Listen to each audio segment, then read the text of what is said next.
नमस्कार, खबर उत्तराखंड में आप सभी का स्वागत है। बाहू आपके साथ ईशा शुक्ला। रुक करेंगे खबरों का, लेकिन उससे पहले एक नजर सुर्खियों पर। आज से कांग्रेस प्रभारी शैलजा का गढ़वा क्षेत्र का दौरा, जिला स्तर पर कार्यकर्ताओं संग बैठक कर चुनावी रणनीति पर चर्चा। हल्द्वानी के बनभूलपुरा हिंसा मामले में बड़ा फैसला, सुप्रीम कोर्ट ने रद्द की आरोपियों की बेल, 2 सप्ताह के अंदर करना होगा सरेंडर। अब उत्तराखंड में एसआईआर की तैयारी, चुनाव आयोग जल्द कर सकता है घोषणा, जून में संभावित।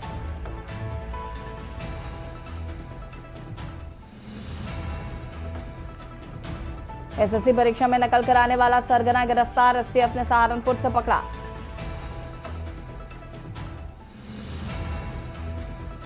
उत्तराखंड में स्मार्ट मीटर लगाने पर जोर, भिलसे में छूट संग सरकार ने निकाले 3 ऑफर।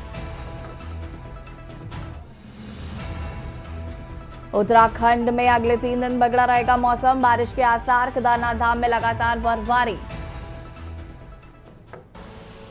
आप देख रहे हैं के न्यूज, खबरों का सारथी। देहरादून से खबर आपको बता देते हैं, जहां पर उत्तराखंड में स्मार्ट मीटर लगाने का काम तेज कर दिया गया है। देहरादून में मुख्य सचिव ने दिए निर्देश, राजस्व वाले क्षेत्रों में प्राथमिकता पर लगेंगे मीटर।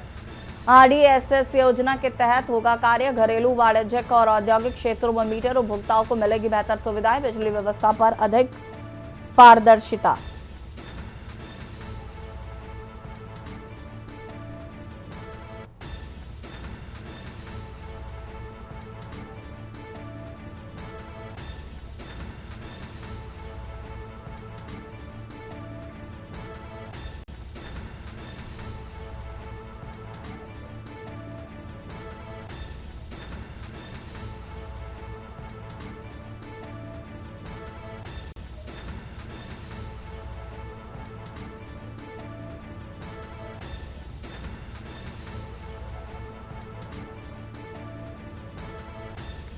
बिजली व्यवस्थाएं होंगी अधिक पारदर्शी।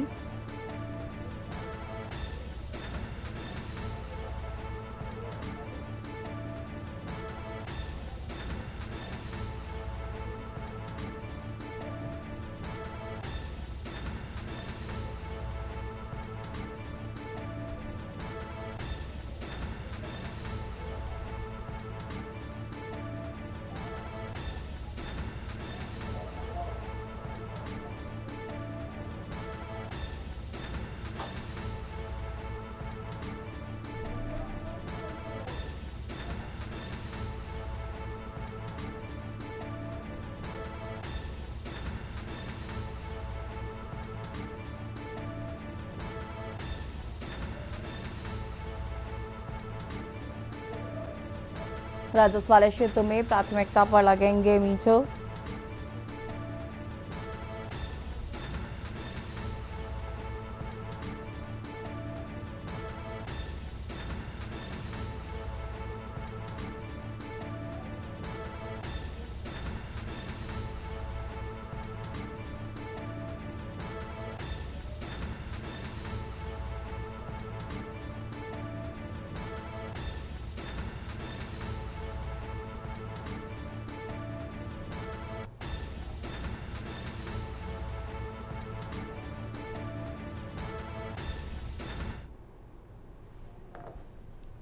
खबर देहरादून से, जहां पर हिमाद्री आइस रिंक की प्रथम वर्षगांठ के अवसर पर मुख्यमंत्री पुष्कर सिंह धामी ने कार्यक्रम में भाग लिया और यह आयोजन महाराणा प्रताप स्पोर्ट्स कॉलेज में किया गया, जहां पर सीएम धामी ने आइस रिंक को देश के एकमात्र अंतर्राष्ट्रीय स्तर की सुविधा बताते हुए उत्तराखंड के लिए गौरव का क्षण बताया है।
खबर रामनगर से है, जहां पर प्रशासन ने अवैध अतिक्रमण के खिलाफ सख्त अभियान चलाते हुए बड़ी कार्रवाई की है। रामनगर काशीपुर मार्ग के भवानीगंज क्षेत्र में मंगलवार शाम पुलिस प्रशासन नगर पालिका की संयुक्त टीम ने जेसीबी मशीनों की मदद से कई अवैध कब्जों को ध्वस्त कर दिया। इस कार्रवाई के बाद इलाके में अफरा तफरी का माहौल हो गया। अतिक्रमणकारियों में हड़कंप मच गया है।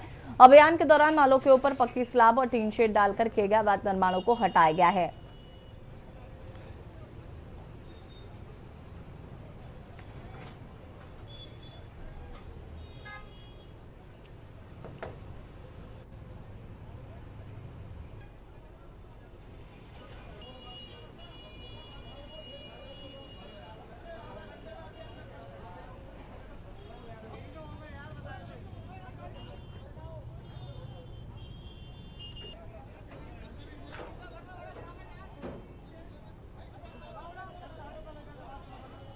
जिला प्रशासन के द्वारा दिए गए निर्देश के अनुसार एसडीएम साहब सीओ साहब के साथ मिलकर आज यहाँ पर एक काशीपुर रोड पे जो अतिक्रमण की कार्रवाई है वो की गई।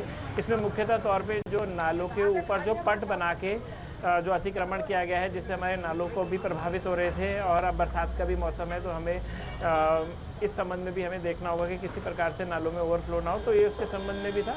और साथ ही सड़क किनारे जिस प्रकार का भी अतिक्रमण किया गया है उनको हटाया गया है।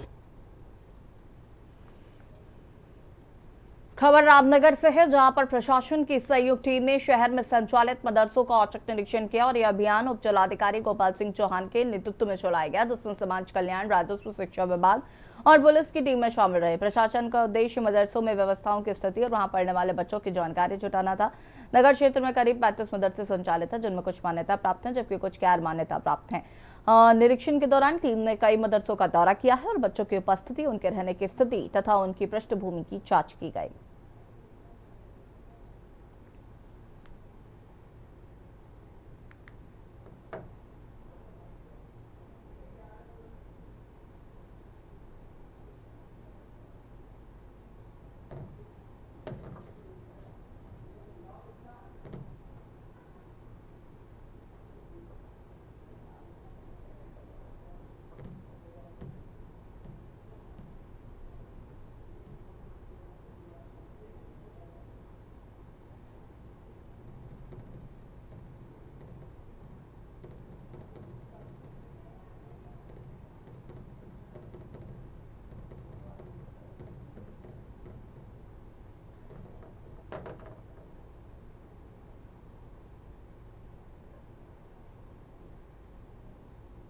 आज एक जॉइंट हमने जो जॉइंट टीम थी, जो रामनगर में जो मदरसे हैं, टोटल 35 मदरसे हैं, जिसमें कुछ गैर मान्यता प्राप्त हैं, कुछ मान्यता प्राप्त हैं। तो उस संबंध में हमने कुछ मदरसों की आज जांच की है, मौके पे जांच की है। तो मौके पे हमको चूँकि हमको डायरेक्शन थे कि मौके पे जांच करेंगे और ये देखेंगे कि बाहर के बच्चे तो नहीं पढ़ रहे हैं, और अगर बाहर के बच्चे पढ़ रहे हैं तो वो किसके माध्यम से वहाँ पे आए हुए हैं। तो उसी को लेके आज हम लोगों ने कई मदरसों में आज विजिट की है। तो जो मौके पे हमको बच्चे मिले हैं वो सभी बच्चे लोकल के थे, बाहर का कोई भी बच्चा नहीं पढ़ रहा था। और जो अधिकतर जो मदरसे हैं वो वहाँ पे कोई भी बच्चा अभी अध्ययनरत नहीं था, कोई भी बच्चे अभी नहीं रह रहे थे। खबर देहरादून से, जहां पर पश्चिम बंगाल चुनाव में मिली ऐतिहासिक जीत के बाद उत्तराखंड भाजपा संगठन में खासा उत्साह देखा जा रहा है। पार्टी नेताओं का कहना है कि हालिया चुनाव परिणामों ने पूरे देश में भाजपा कार्यकर्ताओं के बीच नई ऊर्जा का संचार किया। प्रदेश प्रवक्ता के अनुसार इस जीत का सकारात्मक असर उत्तराखंड में भी दिखाई दे रहा है और कार्यकर्ता आगामी चुनावों को लेकर अधिक सक्रिय हो गए हैं।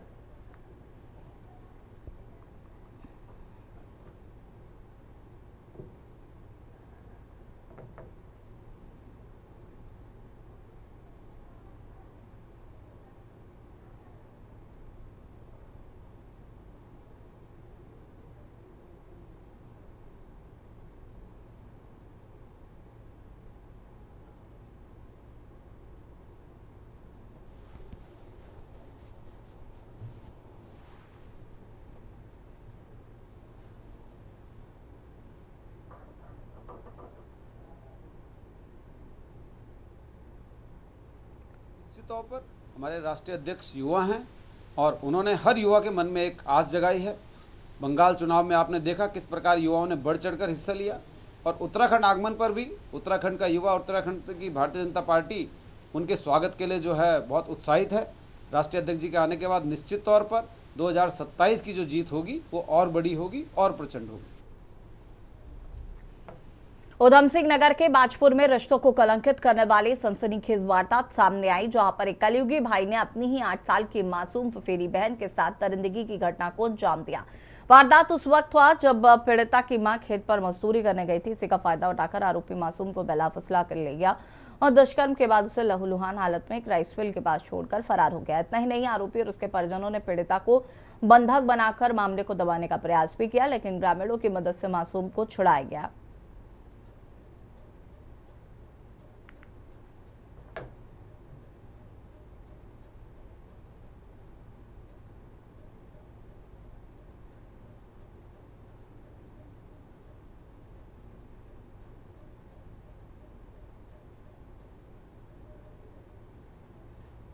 मामले में हमें बाजपुर कोतवाली में तहरीर प्राप्त हुई थी।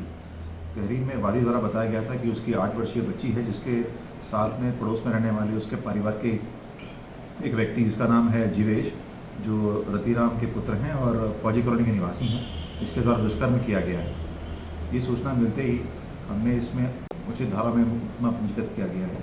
इसमें रेप और पॉक्सो में धाराएँ लगाई गई हैं और इसमें जो नामजद मुलजिम है उसके विरुद्ध हमने टीम गठित कर उसकी दबिश के लिए टीम रवाना की गई। वो मौके से फरार था और इस मामले में हमने कल जीवेश को सीता कॉलोनी से गिरफ्तार कर लिया। बताया जाता है सर कि देखिए, ये जो व्यक्ति है ये पड़ोस में ही रहता था और ये बहला फुसला के लड़की को ले गया था।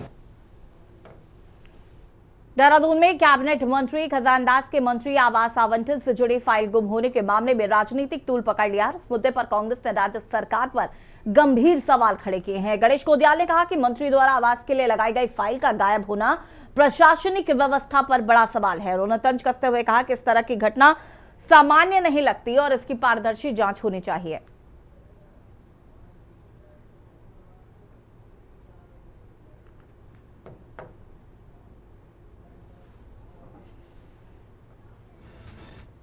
खबर देहरादून से, जहां पर नगर निगम की हाल ही में हुई बोर्ड बैठक में मेयर ने किन्नर समाज को बधाई राशि के रूप में 5100 रुपए देने के फैसले को लेकर अब समर्थन और विरोध दोनों सामने आ रहे हैं। एक और जहां किन्नर समाज ने इस निर्णय का स्वागत किया, तो दूसरी ओर इस राजनीतिक विवाद भी शुरू हो गया। किन्नर समाज के लोगों का कहना है कि फैसला उनके सम्मान और अधिकारों को ध्यान में रखते हुए लिया गया है और उनका मानना है कि इस तरह के कदम से समाज में उनकी पहचान और स्वीकृति को मजबूती मिलेगी।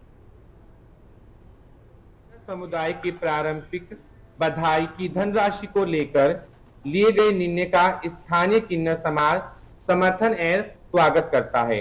इस पहल को समुदाय ने एक सकारात्मक और सराहनीय कदम बताया है, जिससे समाज में पारदर्शिता, सम्मान और आपसी सामंजस्य को बढ़ावा मिलेगा। स्थानीय किन्नर समुदाय ने प्रतिनिधियों ने कहा कि यह निर्णय न केवल उनकी आजीविका को व्यवस्थित करने में सहायक सिद्ध होगा, बल्कि समाज में उनकी गरिमा को भी सुदृढ़ करेगा। करने वाले जो बाहर से चोर आते हैं किन्नरों का भेष लेके, वो जबरदस्ती करके चली जाते और कर जाता है चोर, पकड़ जाता है दाढ़ी वाला। तो ये हिस्सा हमारे हो रखा। वैसे हमने सब किन्नरों को समझा रखे हैं, चोरों को हमने सपने हटा रखे। मेरे शहर में बहुत सुख शांति है, ना कोई लड़ाई है, ना कोई झगड़ा है, ना कोई थाना पुलिस है, ना कोई कुछ है। मैं डेली अपने चेलों के साथ में मीटिंग लेती हूँ। मेरे जिजबान को आप सताना नहीं, अपने प्यार से मेरा जिजबान जो बधाई दिएगा आप लेके आना। ये तो बेफालतू में मेयर साहब ने पता नहीं क्या करे। और यहाँ रुकेंगे छोटे से ब्रेक के लिए, जल्द हाजिर होते हैं।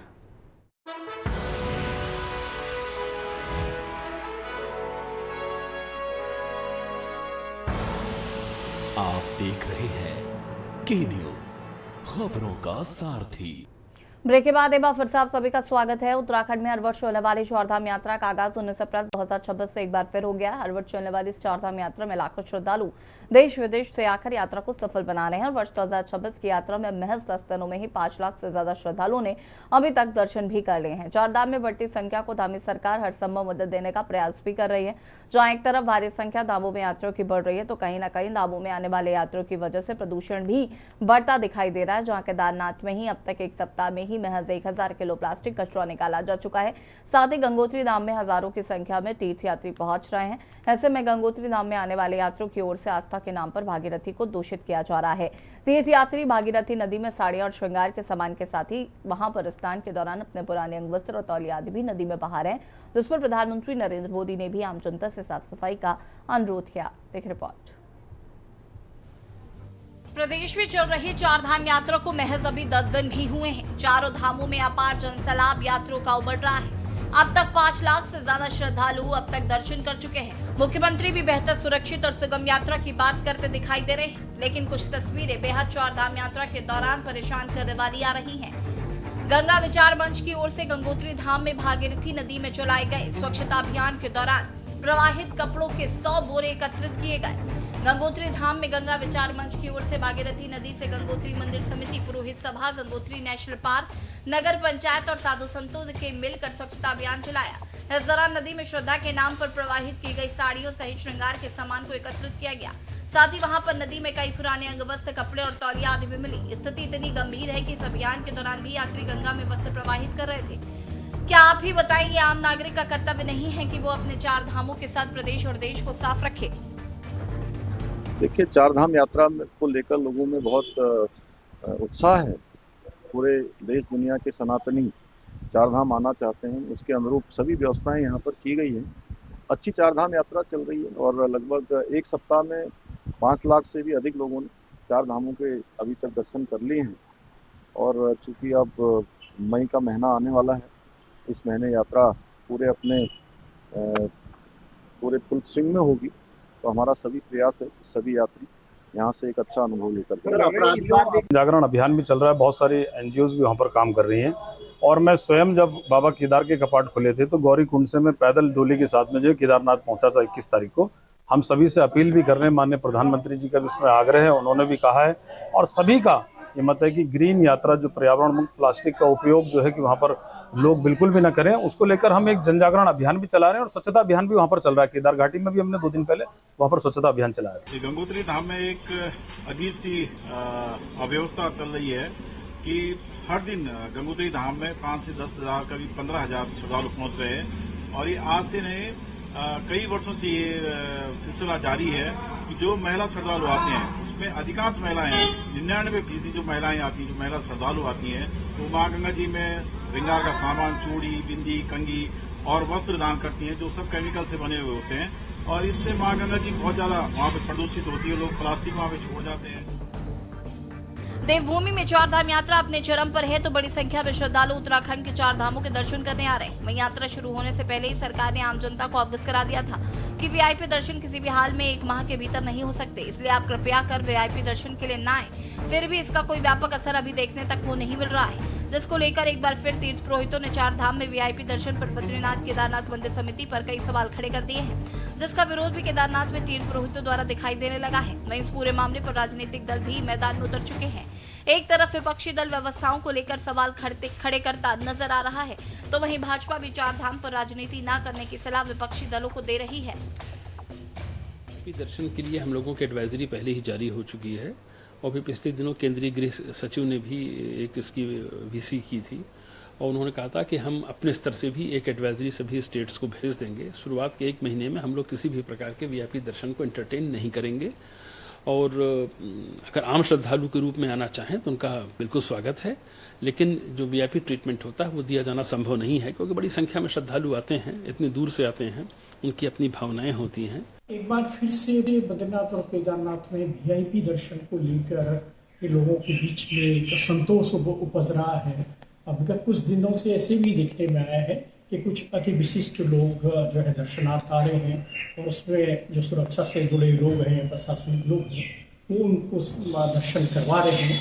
इससे उन लोगों की भावना आहत हो रही है जो दूर दराज से विपरीत भौगोलिक परिस्थितियां होने के बावजूद भी धामों में दर्शन के लिए आए श्रद्धा और विश्वास के साथ। देखिए, वीआईपी कल्चर की बात जहाँ तक है, मैं ये मानता हूँ कि जो भगवान के दरबार में जाते हैं वहाँ सब बराबर है, कोई वीआईपी नहीं है। लेकिन केदारनाथ में कुछ व्यावहारिक दिक्कतें जरूर हैं। केदारनाथ में व्यावहारिक दिक्कतें ये हैं कि बहुत से ऐसे लोग हैं जो हेलीकॉप्टर से वहाँ जाते हैं और हेलीकॉप्टर से जाने वाले यात्रियों के लिए कुछ ऐसी सुविधा है कि वो वापस भी आ सके, नहीं तो फिर सब अव्यवस्था फैल जाएगी, लोगों के आगे टिकट रहते हैं। तो यात्रियों की व्यवहारिकता को देखते हुए, उनकी सुविधा को देखते हुए कुछ लोगों को दूसरे गेट से भी दर्शन किए जाते हैं। बात बहुत स्पष्ट कर देता हूँ, कोई वीआईपी दर्शन नहीं होता है।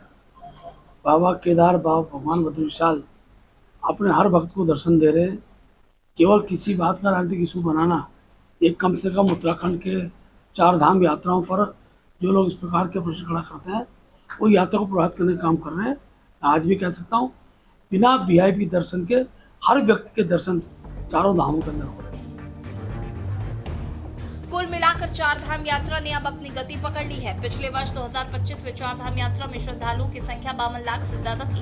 इस बार धामी सरकार का लक्ष्य है कि ये आंकड़ा तोड़ दिया जाए और यही वजह है कि लगातार श्रद्धालुओं की संख्या तो बढ़ रही है, लेकिन कहीं न कहीं श्रद्धालुओं को भी इस बात को लेकर बेहद गंभीर होना पड़ेगा कि अगर आप 4 धाम यात्रा पर आ रहे हैं तो कम से कम 4 धाम की महिमा और देवभूमि की पवित्रता को समझते हुए स्वच्छता पर ध्यान दें।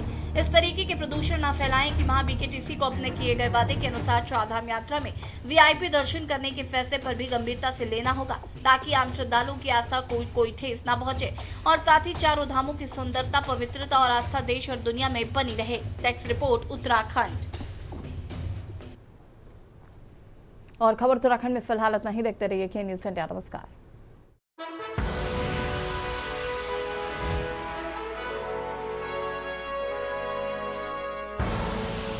आप देख रहे हैं के न्यूज़, खबरों का